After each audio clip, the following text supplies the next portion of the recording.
जो कुछ बचा हुआ है ना ये हिंदुस्तान लड़ भिड़ के बचाए हैं, तो खा के खत्म कर दिए रहते सब। और यहाँ के राजा कभी झुके ही नहीं, चाहे वो राणा सांगा हो, महाराणा कुंभा हो, राणा प्रताप हो, उदय सिंह हो, अमर सिंह हो, जिंदगी में लड़ते लड़ते बिता दिए। इन लोगों ने बहुत बलिदान दिया है। और आज हम लोग कहते हैं कि इतना एग्रेसिव क्यों रहता है। पाकिस्तान से इंडिया की जब लड़ाई हुई थी ना, पाकिस्तानियों ने कहा था ये हिंदुस्तानी क्या लड़ेंगे, बित्ती बित्ती भर तो होते हैं। इतना मार मारा था सब जाट रेजिमेंट वाला।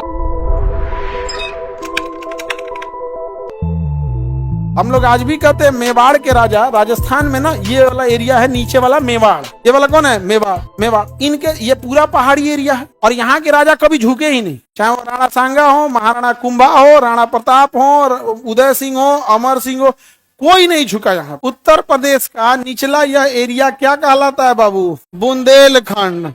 कौन सा खंड, बुंदेलखंड। कौन सा, बुंदेल। इस एरिया में जाट लोग बहुत रहते हैं। किस एरिया में, ये एरिया में जाट बहुत रहते हैं।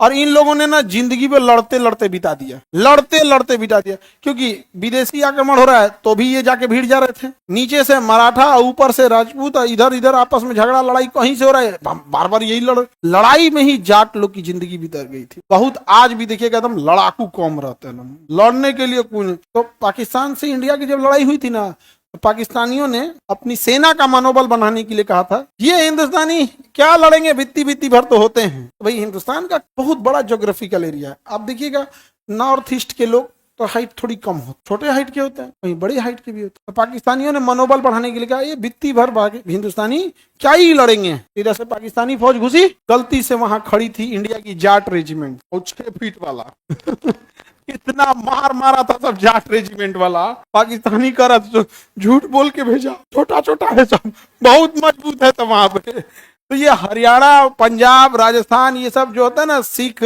सरदार, जाट, ये लोग ने 400-500 साल तक लड़ाई लड़ी है, 400-500 साल तक। जैसे अब हम बिहार वाले को देखिए, हम लोग से अच्छा कोई लिट्टी चोखा बना देगा, दाल चावल चोखा आप स्टूडेंट से अच्छा कोई बना देगा, वही बनाएगी। को लंबे समय से चल रहा है। प्रयागराज में जो बच्चा पढ़ता है उससे अच्छा तहरी बना देगा कोई। प्रयागराज में जैसे अपने यहाँ दाल वाल चोखा है ना, खिचड़ी, वहां पे तहरी हो जाता है, बढ़िया बढ़िया बनता है। यूपी के लोगों का फेमस है वहाँ तहरी दूसरा होता है। कितने लोग को बनाने आता है सच में? हाँ ठीक है, तो बढ़िया। खिचड़ी से तो लाख गुना अच्छा होता है, बहुत अच्छा होता है। ठंडी के दिन में ज्यादा अच्छा रहता है क्योंकि उस समय मटर भी आ जाता है, आलू नया आलू रहता है, धनिया का चटनी आ जाता है। आगे बढ़िया। तहरी होता क्या है, सीख ले लोग, दाल चावल चोखा से ज्यादा अच्छा है, बनता सेम टाइम में है, उसको बनाने में भी ज्यादा झमेला नहीं है, मतलब रोटी बेलना ये सब नहीं है, ठीक ही है। तो जितना झमेला दाल चावल चोखा में है ना, लगभग उतना ही उसमें भी है। आगे बढ़े। अरे उसमें आलू मटर सब पड़ता है, चावल के साथ हल्दी वगैरह सब बनता है। उसी का देखा देखी वेज बिरयानी बनाया है, बट वेज बिरयानी अलग है। वेज बिरयानी तहरी का जोरे अलग है। यहाँ पे हम लोग बचपन में जब तहरी खाते थे ना, तो जानबूझ के निचवा थोड़ा सा जला देते थे वहां पे। हाँ, थोड़ा जल जाता है ना, थोड़ा उसका टेस्ट थोड़ा सा स्मोकी फ्लेवर टाइप का आ जाता है। तो जहां जैसा रहा ना, वैसे ही वो लोग का कल्चर हो गया। अब राजस्थान वाले लड़ाई लड़ते रह गए, अब उनको कुछ ना कुछ खाना था। इतना बड़ा आटा का लोई सानेगा राजस्थान में, इतना बड़ा आटा का क्या बनेगा, लोई, अंदर कुछ नहीं भरेगा। इतना बड़ा आटा का क्या करेगा, लोही से अंदर कोई, अपने यहाँ तो सत्तू भरता है ना, घाटी सत्तू भरेगा, और खूब अच्छा उसका मसाला बना के उसमें मंगरेल, लहसुन, प्याज सब डाल के खूब अच्छा अंदर भरेगा। वहां कुछ नहीं, इतना बड़ा आग में बन के रेडी हो गया।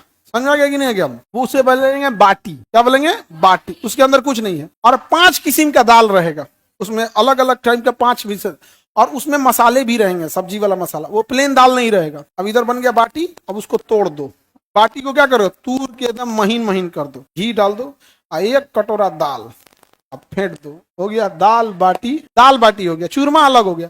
अगर दाल की जगह घी और चीनी डाल दिए तो वो हो गया चूरमा, और अगर बाटी तोड़ के डाल दिए तो दाल बाटी हो गया।